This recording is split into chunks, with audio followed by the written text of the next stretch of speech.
Du vent dans les voiles, c'est l'histoire d'une correspondance insolite qui va révéler la beauté d'une relation entre une sœur et un frère. Je voulais montrer l'évolution du rêve d'une petite fille qui pensait de devenir mannequin et une fois devenue adulte et mannequin, se retrouver face à certaines réalités et donc à un moment voulait retrouver cette liberté pour montrer que la vraie beauté c'était elle et non le mannequinat.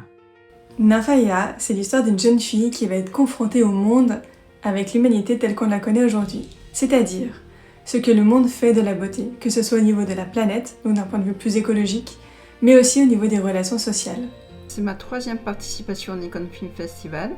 En 2024, j'avais déjà réalisé 2 films pour ce concours, Cramé et L'âge de pierre, qui était arrivé 95e au vote du public sur 2772 films. C'est ma première participation au Nikon Festival. C'est ma première participation au Nikon Film Festival et d'ailleurs c'est mon premier court-métrage. J'ai voulu raconter cette histoire parce que je crois qu'en ce moment on a besoin de beaucoup de poésie. Étant photographe dans le milieu de la mode, je voulais montrer qu'il y a autre chose que certains milieux qui sont compliqués. Et donc je voulais vraiment insister sur le fait qu'on pouvait montrer la beauté, qui est le thème du concours cette année, d'une façon différente, mais aussi montrer la réalité que parfois on a des situations un petit peu plus oppressantes pour les modèles. C'est assez drôle, mais l'idée m'est venue en scrollant sur les réseaux sociaux. En réalité, j'ai vu beaucoup de personnes parler du beauty privilège. Il y avait d'un côté ceux qui en abusaient à outrance, qui s'amusaient avec ça et qui rendaient jaloux d'autres, ou voilà, ça crée des conflits. Et il y avait d'un autre côté ceux qui en souffraient, qui essayaient d'expliquer mais que personne n'arrivait à comprendre réellement. Non, je ne me suis pas du tout inspirée de personnes réelles, c'est de la pure fiction. Absolument pas, c'est purement un script qui a été fait sans penser à personne. Non, Nymphaea n'est pas inspirée de personnes réelles. Néanmoins, je pense que tout le monde peut s'identifier au personnage vu qu'elle touche à la fois la beauté intérieure, la beauté extérieure, mais aussi l'écologie. Le message principal de ce film, c'est l'amour fraternel. Je voulais montrer justement, comme précédemment expliqué, que la vraie beauté ne se limite pas au défilé, aux photos, à la mode, aux prises de vue, que c'est d'abord la personne qui exprime sa beauté et pas nécessairement ce qu'on voit dans les magazines ou dans les films. À travers Nymphaea, pour moi, c'était important de véhiculer toutes ces formes de beauté. Donc pas forcément que intérieur, extérieur, mais vraiment montrer en fait ces relations et jusqu'où ça peut aller. Par exemple, le sacrifice des parents en a un bel exemple.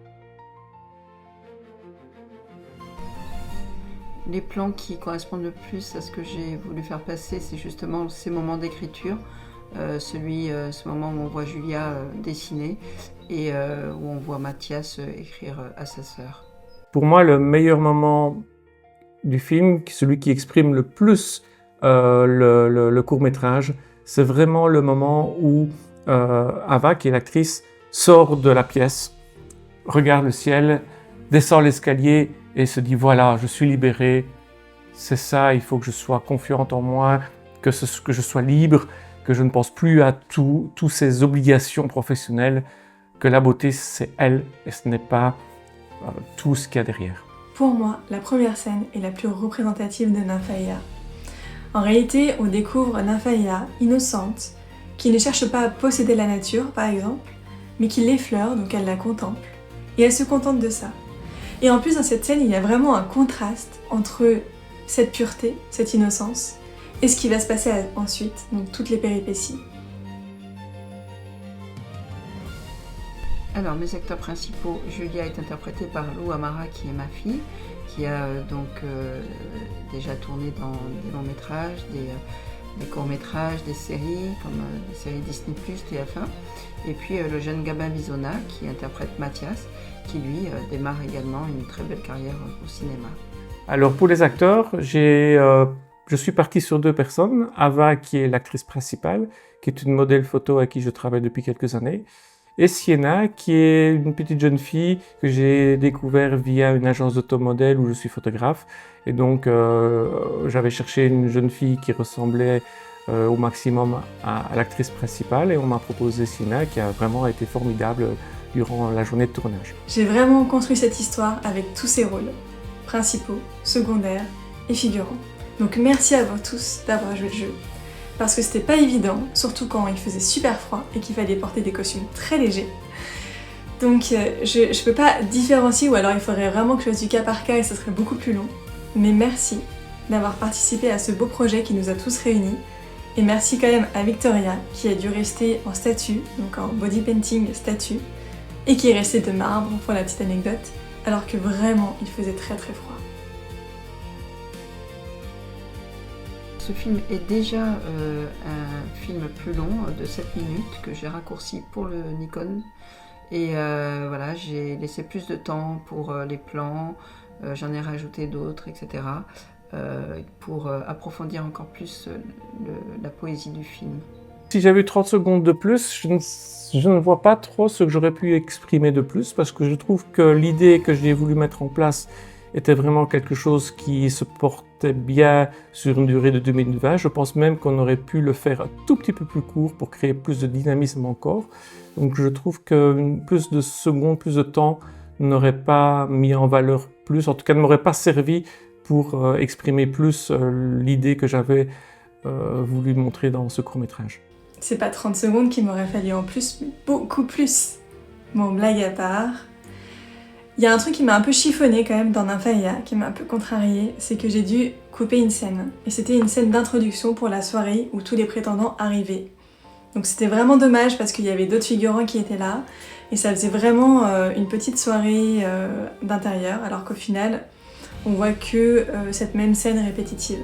Donc ça c'est un peu dommage, et je pense que si j'avais 30 secondes de plus, j'aurais mis cette scène. Non, ce film n'est pas du tout destiné à un long métrage. J'ai 2 longs métrages en préparation actuellement, dont un qui s'appelle So Walk et qui est sur la plateforme de Sarah Lelouch, Clap Action, et pour lequel je recherche activement un producteur.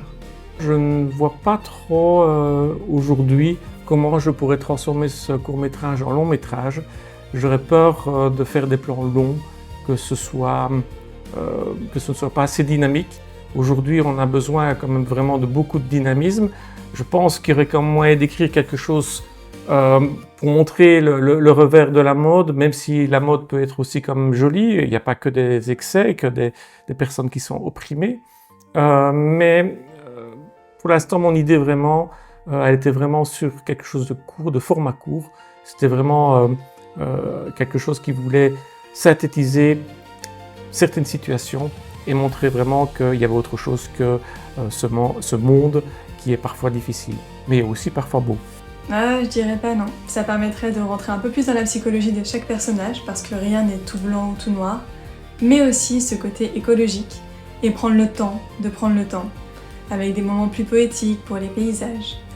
Mais, pour l'instant, ce court-métrage a été créé spécifiquement pour le Nikon Film Festival, où quand j'ai lu le thème de cette année, qui est la beauté, j'ai imaginé l'histoire qui serait en lien avec ce thème. Oui, alors j'ai donc réalisé 5 courts-métrages en tout, dont celui-ci. Mon premier film s'appelle Lipstick. Je l'ai tourné en 2022. Après, donc, il y a eu les 2 Nikon, Cramé et L'âge de pierre. Et puis, l'année dernière, j'ai tourné le film Yann, qui est un film sur le harcèlement scolaire. Je n'ai pas encore réalisé de film avant ce court-métrage. J'ai eu l'occasion de faire des documentaires, des publicités, des vidéos corporate, des vidéos immobilières, mais je n'avais pas encore réalisé vraiment de film ou de court-métrage. Et je dois dire que l'idée du Nikon Festival m'a vraiment donné envie de continuer dans ce domaine. Je vais continuer bien entendu la vidéo corporate et la vidéo publicitaire et immobilière, mais ça me donne vraiment envie de chercher des idées, de chercher des projets pour développer de nouveaux courts-métrages, voire plus tard peut-être des longs-métrages. J'ai déjà réalisé quelques vidéos de par mon métier dans la communication et le marketing. Après, ce n'est pas tout à fait pareil, c'est surtout de la pub, du marketing. Donc, même si j'en ai déjà fait aussi pour le fun, pour moi, ma famille, mes proches, là, on peut dire que c'est vraiment ma première réalisation, donc mon premier court-métrage. Alors, ce film a été principalement financé par du crowdfunding et par des financements propres. Pour ce court-métrage, je suis en autofinancement complet. Donc je suis seul et je n'avais pas d'équipe ni de sponsor, donc ça a été vraiment un financement complet personnel. À l'origine, ce court-métrage était un court-métrage zéro budget, parce que j'avais aucun moyen de financement, pas de production, rien. Mais honnêtement, ça n'a pas été 0 €. Donc même si tout le monde a été bénévole, et un grand merci pour ça, en réalité ça m'a coûté quand même quelques deniers. Alors, entre le repérage, la décoration et le tournage, il m'a fallu plus d'1 mois. Parce qu'en fait, comme c'est un film qui se situe dans les années 40, le repérage a été particulièrement fastidieux. Il a fallu trouver des endroits naturels qui étaient, où il n'y avait pas l'empreinte de la modernité. Donc c'était un défi supplémentaire. Donc oui, plus d'1 mois. Entre le moment où j'ai fait le choix du thème, qui était environ au mois de juillet, j'ai eu une période de préparation de juillet, août, septembre, octobre pour la préparation, le storyboard, l'écriture, la recherche des lieux, recherche des acteurs, les personnes qui pouvaient m'accompagner, parce que j'avais quand même besoin de certains accompagnants, maquilleuses. Le lieu était pas facile à trouver, surtout à des tarifs raisonnables. Et donc c'est de juillet à fin octobre que la préparation a eu lieu, avec vraiment un storyboard et un planning très serré. Et on a tourné en une journée l'ensemble du court-métrage, qui était beaucoup trop peu. J'ai dû faire le choix de ne pas filmer certains plans que j'avais prévus. On était début novembre, les journées étaient beaucoup trop courtes. Et je voulais une cohérence dans la lumière, donc on a dû vraiment faire une journée marathon, mais ça s'est quand même bien passé. Certes, ce n'est que 2 minutes 20, mais ça m'a pris 6 mois. On se rend pas compte, mais c'est vrai que c'était quand même un projet très ambitieux de faire ces costumes, tous ces visuels, ces décors, donc ça a pris un peu de temps. Alors l'organisation, bien sûr, après l'écriture, le découpage technique, il m'a fallu passer à l'étape donc du repérage, qui m'a pris beaucoup de temps, rien que pour la plage. J'ai tourné, je suis allée dans le Var jusqu'à Menton pour finalement trouver une plage qui me convenait au Cap d'Antibes.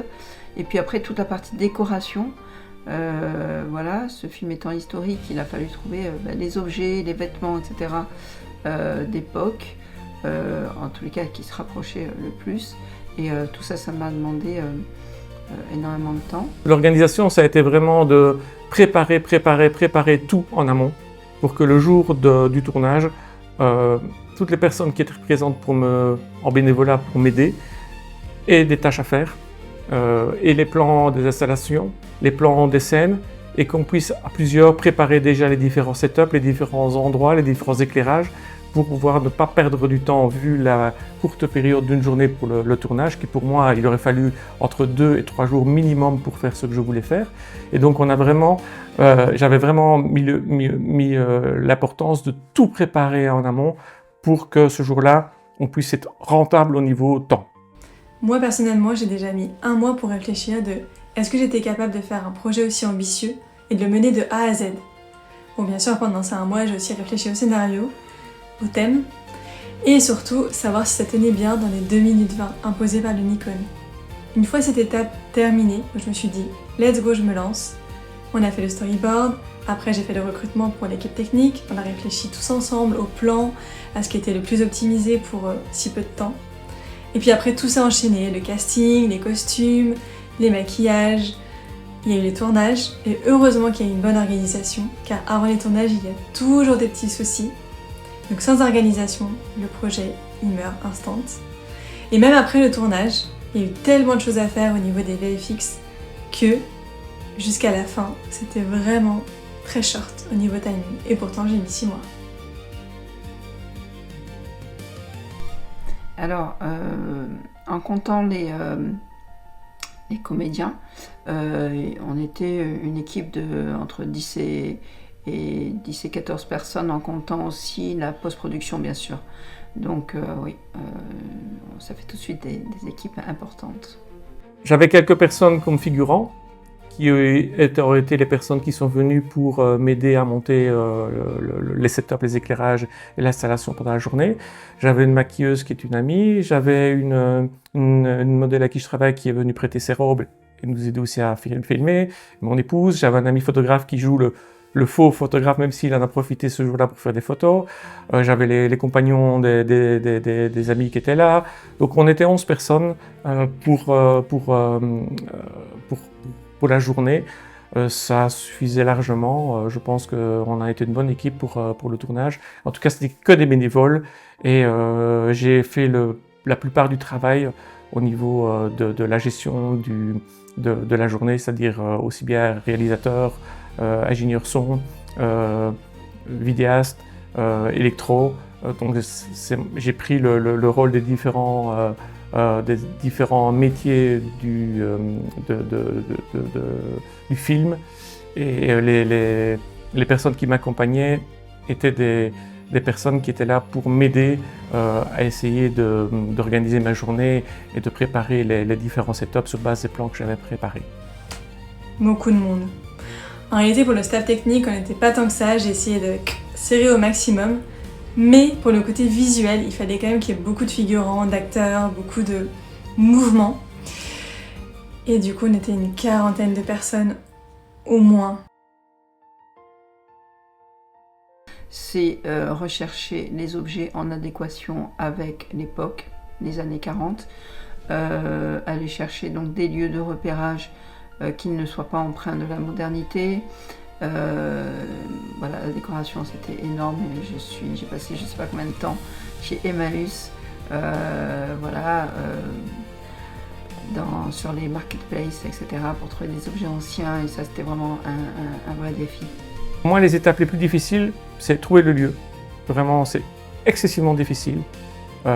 N'ayant pas de budget de sponsoring, on est fort limité de trouver des endroits qui nous accueillent pour une journée complète. Surtout qu'on était au mois de novembre, donc il faut chauffer. Bon, il y avait quand même des petits frais, mais c'était raisonnable par rapport à ce qu'on aurait pu me demander pour une journée dans un château comme on avait. Et ensuite, c'était le délai. Il m'aurait fallu 2 à 3 jours. J'ai dû tout faire en une journée, c'était beaucoup trop court. Donc pour moi, c'était vraiment le temps qui a été l'élément le plus déterminant et le plus embêtant dans le tournage du court-métrage. Les VFX. Je n'aurais jamais imaginé que c'était une telle galère. Bon, je comprends pourquoi maintenant les films de fiction coûtent beaucoup plus cher. Mais après, on était encore novices en la matière, donc du coup, on a fait pas mal d'erreurs. On s'est pas rendu compte qu'on a dû rattraper en post-prod, et ça a été très dur, parce qu'on pensait qu'on allait avoir des aides grâce au logiciel, je vais pas rentrer dans les détails, sauf qu'en fait, on a dû faire du image par image, parce que c'était des scènes en mouvement, dans lesquelles on a dû faire des incrustations vidéo.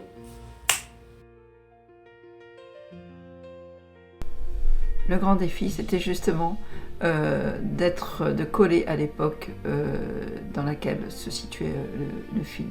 Ça, c'était vraiment le défi du film. Le challenge de ce court-métrage était de bien tout préparer. J'avais déjà eu l'occasion de faire des préparations assez complètes pour des publicités, pour des vidéos corporate, mais jamais sur un court-métrage, sur un film qui racontait une histoire beaucoup plus élaborée. J'étais seul pour préparer tout. Je n'avais pas un client, c'était moi le client. Et donc tout devait être vraiment préparé en amont, au niveau des idées, au niveau de l'écriture, au niveau du thème. Donc c'était un challenge de mettre en œuvre tout ce projet de producteur, de réalisateur, de vidéaste. Donc c'était vraiment un ensemble à réaliser pour une seule personne. Mais ce court-métrage est un défi. En soi parce qu'il est très ambitieux. Il a demandé de créer des décors, il a demandé de créer des costumes, d'imaginer des maquillages qui ont pris quand même un certain temps en amont, les jours de tournage.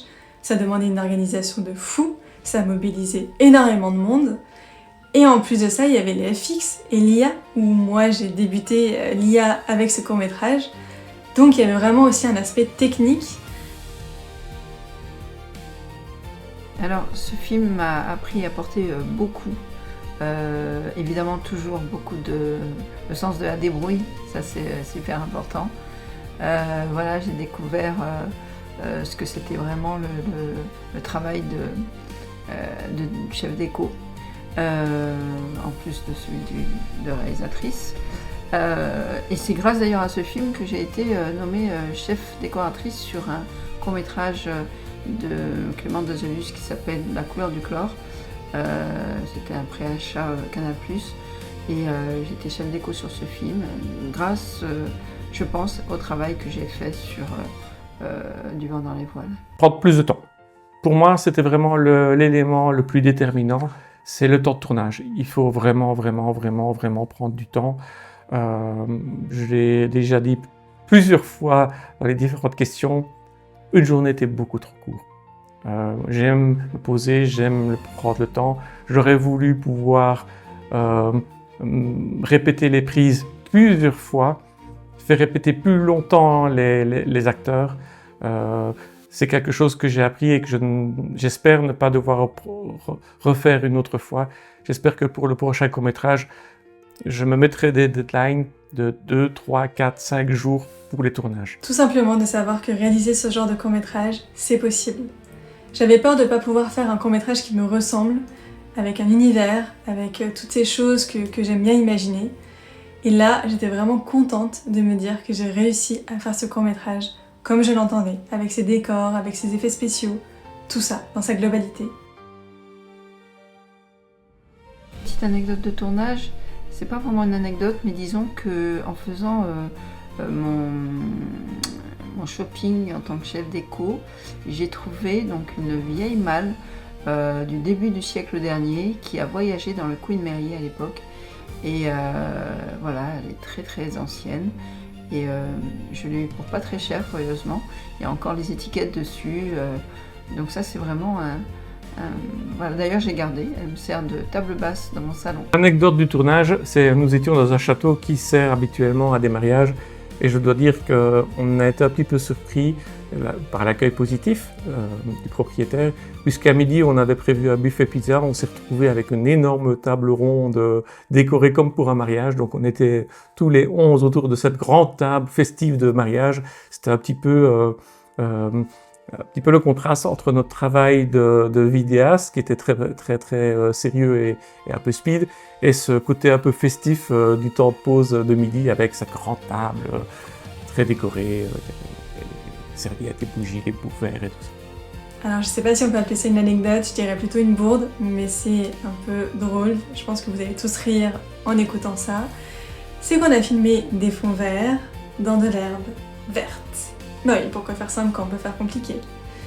À côté de ça, c'est vrai que c'était aussi compliqué de choisir une autre couleur quand j'ai dû refaire certaines scènes. Parce que le costume du soldat de la Première Guerre mondiale était bleu, donc on pouvait pas faire de fond bleu. On peut pas faire de fond rose, ni de fond rouge, orangé, parce que ça se rapproche trop de notre peau. Donc ça a vraiment été une réflexion de, au moins pour les dernières scènes que j'ai dû refaire, quelle couleur on faisait le fond. Alors, j'ai 2 projets de long métrage actuellement. Je travaille sur plusieurs projets pour essayer qu'il y en ait un au moins qui aboutisse.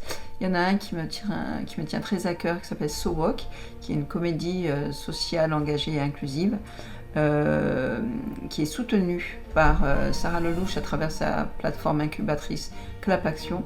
Et je recherche pour ce projet un producteur. Voilà. Mes projets à venir sont continuer l'écriture de courts-métrages. J'ai quelques idées qui sont en cours. J'ai aussi un documentaire qui est en cours de réalisation et de production sur c'est un thème assez particulier. Donc c'est des traces oubliées des 2 guerres mondiales dans le sud de la province de Luxembourg en Belgique. Donc c'est beaucoup de travail de recherche. Je suis toujours dans la phase partielle de recherche. J'ai commencé à tourner certaines interviews. Et donc c'est un projet que je pense encore travailler d'ici 1 année pour avoir un documentaire environ d'1 heure à la fin. Bon, il y a toujours tellement de choses qui me plaisent et que j'ai envie de faire, donc c'est assez compliqué à dire. Mais j'aimerais bien pouvoir prendre le temps d'écrire un livre et d'en faire vraiment le scénario pour après faire quelque chose de animé, de cinématographique. Ça vient d'où, l'envie de raconter des histoires? J'ai toujours aimé écrire, j'ai toujours aimé raconter des histoires, mais le fait de les écrire pour le cinéma, c'était en 2022. J'ai eu envie de mettre en scène ma fille qui est comédienne, et donc je l'ai fait tourner dans 2 de mes courts-métrages. C'est elle qui m'a donné envie de mettre mes idées en film. Voilà, ça m'est venu comme ça, mais j'écris depuis très très longtemps et j'adore ça. À la base, je suis photographe, donc la photo permet déjà de raconter des histoires, mais c'est assez figé dans le temps. C'est une image, un moment. La vidéo apporte la dimension de mouvement, de temporalité beaucoup plus importante qu'une photo. Et donc, étant photographe maintenant depuis plus de 30 ans, ce passage vers la vidéo est presque devenu normal et intuitif, et donc me permet de raconter différemment les histoires que la photo me le permettait. Et donc c'est pour ça que je développe de plus en plus ce côté vidéaste de mon activité. Je pense que c'est vraiment quelque chose qui m'anime depuis toujours, depuis mon enfance. Je pense que si j'aimais autant jouer aux poupées Barbie, au Playmobil, c'était vraiment pour imaginer et créer des histoires.